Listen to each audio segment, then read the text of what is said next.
आप सभी अच्छे और प्रसन्न होंगे। चलिए आज हम पढ़ते हैं पाठ 16 अशुद्धि शोधन। करते हैं इस पाठ की शुरुआत। मम्मी, मैं कल विद्यालय जाएगा, मुझे पुस्तकें कुछ लेनी है, ये दे दो मुझको 500 रुपये। बच्चों, उपयुक्त वाक्यों को ध्यान से पढ़िए। क्या आपको वाक्य कुछ अटपटे नहीं लग रहे हैं? कहीं तो कोई कमी है जो वाक्य सही अर्थ स्पष्ट नहीं कर रहे हैं। हिंदी बोलती तथा लिखते समय कुछ अशुद्धियां हो जाती हैं, जिनके कारण वाक्य का सही अर्थ स्पष्ट नहीं होता। कई बार वाक्य बोलने में लापरवाही, प्रांतीय प्रभाव तथा व्याकरण का ज्ञान कम होने के कारण उच्चारण में अशुद्धियां हो जाती हैं। अशुद्धियों के प्रकार। हिंदी भाषा में 2 प्रकार की अशुद्धियां देखने को मिलती हैं, वर्तनी संबंधी अशुद्धियां और वाक्यों की अशुद्धियां। ठीक है, वर्तनी संबंधी अशुद्धियां है वाक्य में हम भाषा का ज्ञान सुनकर और पढ़कर करते हैं और फिर बोलकर या लिखकर भाव भी व्यक्त करते हैं और वाक्य रूप में इस भाषा का मौखिक या लिखित प्रयोग करते हैं। इन वाक्यों की रचना में शब्द समूह होता है। इनमें अनेक शब्द जिन्हें पहली बार सुनते हैं या ठीक प्रकार से सुन नहीं पाते या पढ़ते समय ध्यान नहीं दे पाते अथवा उनकी ध्वनि या रचना रूप को ठीक याद नहीं रख पाते तो बोलने और लिखने में भी गलती कर देते हैं। लिखे हुए शब्द में सही मात्रा का न लगना अथवा भाषा की मानक रचना के अनुसार अशुद्ध वर्ण का प्रयोग कर देना वर्तनी दोष कहलाता है। ठीक है, वाक्य संबंधी अशुद्धियां। वाक्य में अनेक प्रकार की अशुद्धियां होती हैं, जिनका मुख्य कारण व्याकरणिक नियमों की सही जानकारी न होना है। कई बार यह अशुद्धियां जल्दबाजी, असावधानी, क्षेत्रीय भाषा के प्रभाव के कारण भी हो जाती है। आइए वाक्य की शुद्ध रचना के लिए कुछ अशुद्धियों को जानना आवश्यक है। चलिए नोट इस पाठ में हम वाक्यों की अशुद्धियों के बारे में पढ़ेंगे। संज्ञा संबंधी अशुद्धियां। पहला है अशुद्ध वाक्य, एक तरफ है शुद्ध वाक्य। तुम अपने संकल्प के शब्द को पूरा करो। शुद्ध है तुम अपने संकल्प को पूरा करो। नमन जल से पौधों को सींचता है। नमन पौधों को सींचता है। उसका मामा सेक्रेटरी लगा हुआ है। उसके मामा सेक्रेटरी हैं। मशीनों के धुएं से वायुमंडल में हवा प्रदूषित हो रही है।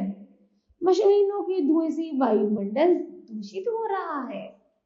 दुष्ट हत्यारे को मृत्यु दंड की सजा मिलेगी। दुष्ट हत्यारे को मृत्यु दंड मिलेगा। ठीक है, सर्वनाम संबंधी अशुद्धियां जैसे मैंने तेरे को कितना समझाया, मैंने तुझे कितना समझाया। यह हिंदी की पुस्तक है जो 7वीं कक्षा में पढ़ाई जाती है। ठीक है, यह हिंदी की पुस्तक है जो 7वीं कक्षा में पढ़ाई जाती है। मैंने यह कार्य नहीं करना, मुझे यह कार्य नहीं करना। वह पढ़ लिया, उसने पढ़ लिया। तेरे को कुछ नहीं करना है, यदि तुम्हें कुछ नहीं करना है। ठीक है, आगे है वचन संबंधी अशुद्धियां। वचन संबंधी में जैसे मुंशी प्रेमचंद ने अनेकों ग्रंथ लिख डाले। तो क्या है, मुंशी प्रेमचंद ने अनेक ग्रंथ लिख डाले। ये पुस्तकालय में हिंदी विषय की भी एक पुस्तक ही नहीं है। आगे है पुस्तकालय में हिंदी विषय की एक भी पुस्तक नहीं है। ये कविता सुनकर आनंद का अनुभव हुआ। तो यह कविता सुनकर आनंद का अनुभव हुआ। उन सबों ने काम नहीं किया। तो उन सब ने काम नहीं किया। आगे है हर लोग ने कमीज पहन रखी है, तो हर एक ने कमीज पहन रखी है। इस तरह वचन संबंधी अशुद्धियां को हम शुद्ध करते हैं। आगे है लिंग संबंधी अशुद्धियां। लिंग संबंधी है सीमा 7वीं कक्षा में पढ़ता है, तो सीमा 7वीं कक्षा में पढ़ती है। समीर अमर रागनी वन को गए, समीर अमर रागनी वन को गए। दीपक की लो जगमग उठी, दीपक की लो जगमगा उठी। श्रीमान लता मेहता प्रतिभाशाली महिला है, श्रीमती लता मेहता प्रतिभाशाली महिला है। गुणवान महिला सर्वत्र पूजी जाती है, तो गुणवान का क्या होगा, गुणवती महिला सर्वत्र पूजी जाती है। ठीक है, आगे है क्रिया संबंधी अशुद्धियां। पूजा विलाप करके रोने लगी, तो पूजा विलाप करने लगी। आगे है यह क्या संभव हो सकता है, क्या यह संभव है, मैंने उसका गाना और नृत्य देखा। आगे है पुस्तक पर नहीं लिखे, तो उस पर है पुस्तक पर मत लिखो। ठीक है, फिर है योजक संबंधी अशुद्धियां। अशुद्ध वाक्य है सुधा विद्यालय नहीं जाएगी कि वह बीमार है, तो सुधा विद्यालय नहीं जाएगी क्योंकि वह बीमार है। आगे है यद्यपि अरुण निर्धन है परंतु उदार है। आगे है यद्यपि अरुण निर्धन है तथापि उदार है।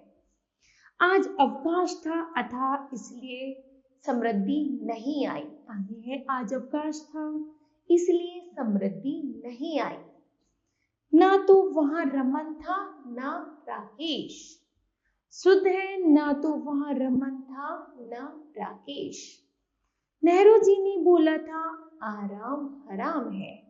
शुद्ध वाक्य नेहरू जी ने कहा था कि आराम हराम है। ठीक है, इस तरह योजक संबंधी अशुद्धियों को हमें शुद्ध करना है। आगे है पद क्रम वाक्य क्रम की अशुद्धियां। देखते देखते यह सब कुछ हो गया उनकी आंखों के सामने। उनकी आंखों के सामने यह सब कुछ देखते देखते हो गया। पानी लाने के लिए अधिकारी ने कर्मचारी को कहा, अधिकारी ने कर्मचारी को पानी लाने के लिए कहा। मुंबई करीना का भाई गया है, तो शुद्ध करेंगे करीना का भाई मुंबई गया है। आगे है विवेकानंद एक भारत की महापुरुष थे। विवेकानंद भारत की एक महापुरुष थे। एक गीतों की पुस्तक ला दीजिए, तो दूसरा है गीतों की एक पुस्तक ला दीजिए। ठीक है, इस तरह बच्चों हमें अशुद्ध वाक्यों को शुद्ध करना है। तो यह पाठ समाप्त होता है। जानते हैं इस पाठ की महत्वपूर्ण तथ्य। हिंदी भाषा में अशुद्धियां गलत उच्चारण तथा व्याकरण की जानकारी के अभाव के कारण होती हैं। आगे है भाषा पर प्रांतीय प्रभाव भी अशुद्धियों का मुख्य कारण है। अशुद्धियां दो प्रकार की होती हैं, वर्तनी की अशुद्धियां और वाक्यों की अशुद्धियां। ठीक है, तो मुझे आशा है बच्चों यह पाठ आपको भली भांति समझ आया होगा। धन्यवाद।